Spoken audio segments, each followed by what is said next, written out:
All right. The name is Dale doing the album review for AZ's Do or Die Part 2. This album review is done on behalf of Audio Liquor Magazine.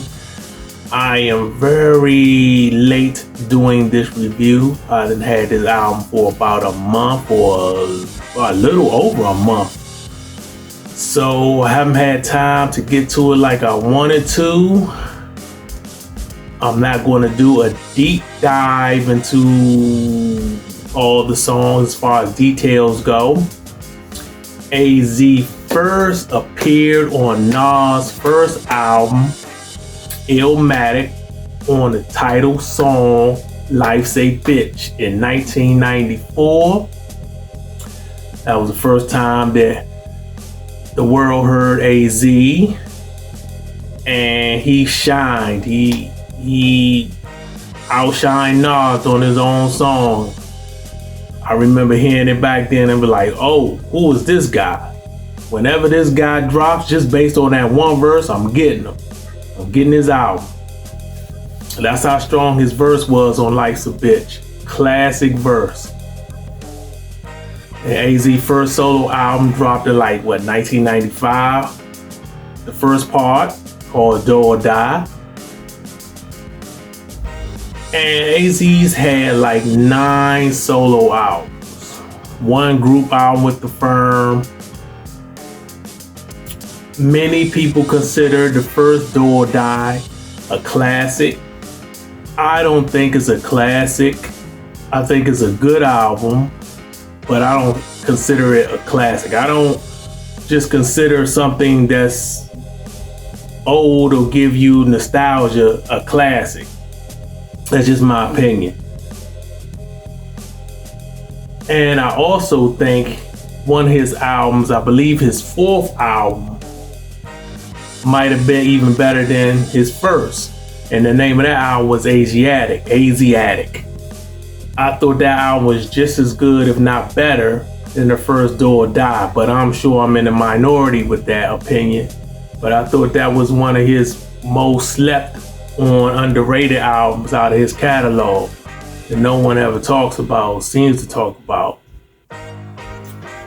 And back then, I thought AZ would be just as big as a Jay-Z, Nas, or Biggie when he first came out. I thought he was on that arc, that trajectory where he would be just as big as those folks are and would become that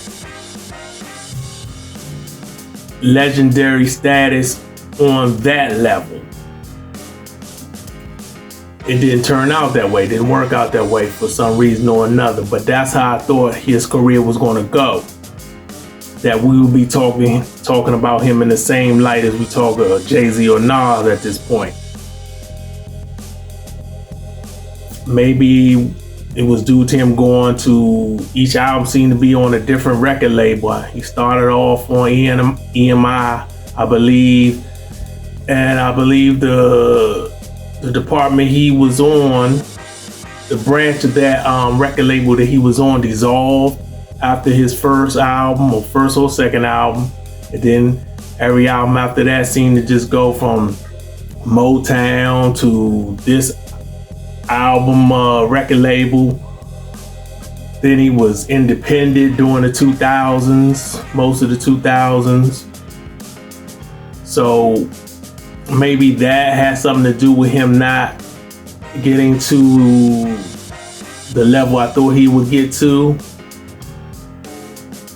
So nevertheless, he's still doing his thing. He was able to drop a part 2. This part 2 album has been talked about for years. And it came to the point where I didn't think we was going to get it, but we finally got it.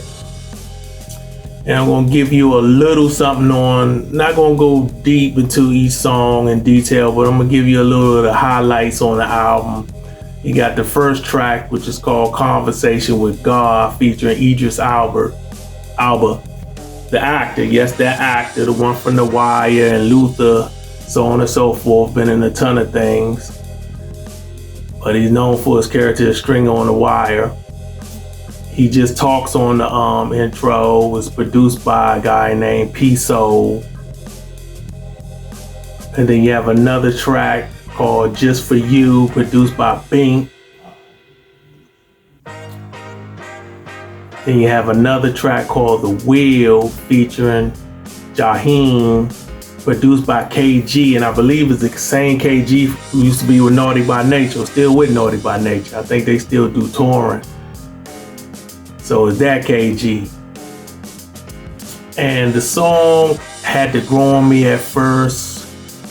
I wasn't totally on board with what Jaheim was singing on the hook or chorus, however you want to label it. His singing is good. I just wasn't too sure about the lyrics within the hook. I wasn't feeling that at first, but the song grew on me. The production is nice. I dig it. Then you got another track called Rep the Real, produced by Baby Paul. I think this is the same Baby Paul that was with the Beatminerz. You are familiar with the Beatminerz. There was a production duo that did a lot of the Boot Camp Click production, you know, early Black Moon, Smith & Wesson, Helter Skelter, OGC. So I think this is the same Baby Paul from the Beatminerz, if I'm not mistaken. You got another track called Never Enough, featuring Rick Ross, produced by Baby Paul again. One of my favorite songs on the album. The production is real nice. This is one of the stronger songs on there. And then you got another track called The Ritual, featuring Lil Wayne and Conway the Machine, produced by The Alchemist. It's solid, not a great song. I thought it would be better, being that you have Alchemist on the production and you got Lil Wayne and Conway featured on it. But it's not as strong as I thought it would be. But it's okay, it's solid. Then you got another track called Bulletproof, produced by Bink again. Is a banger. Another one of my favorites on the joint. I haven't heard Bink's name in a minute. I'm pretty sure he's been doing production recently that I just didn't know about or wasn't aware of, but his name was real heavy in the 2000s. He had heat back then. So I was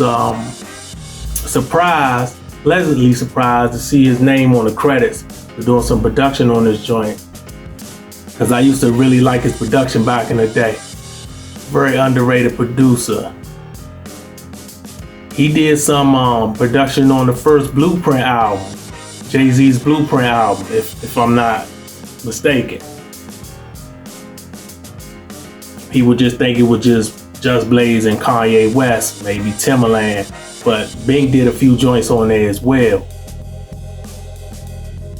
And you got another song called Get Money, featuring Dave East, who's doing a good job, by the way, playing Method Man on the Wu-Tang American Saga series on Hulu. Check that out if you haven't seen that series. I think the second season just ended.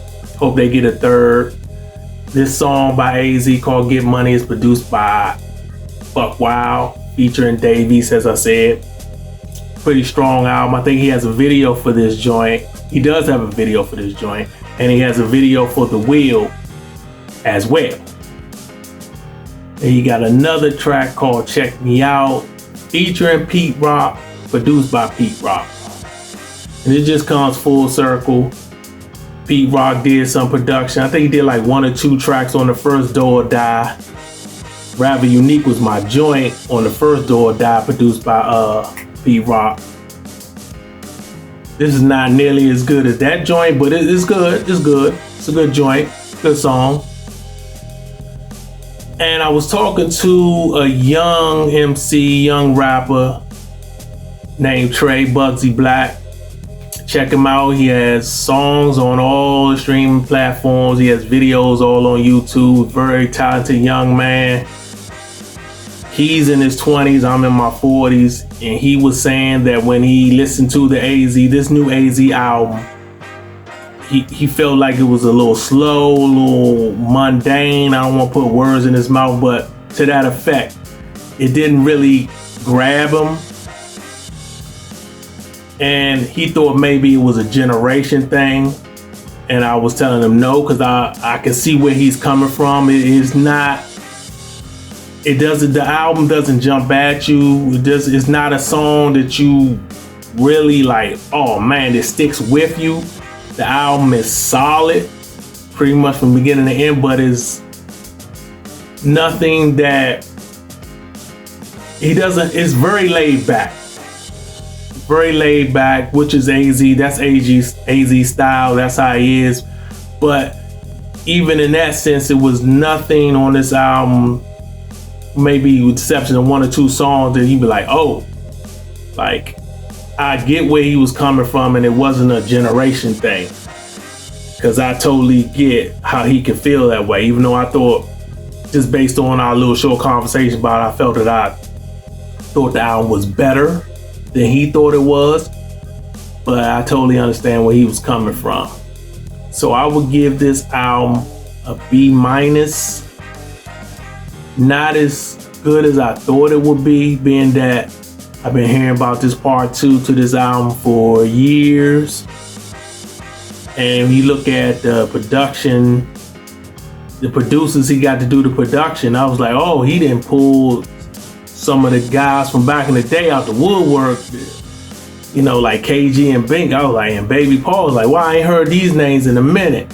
Not to say they haven't been doing anything, I probably wasn't aware, but I was like, oh, this is going to be something to cherish. And it was just solid.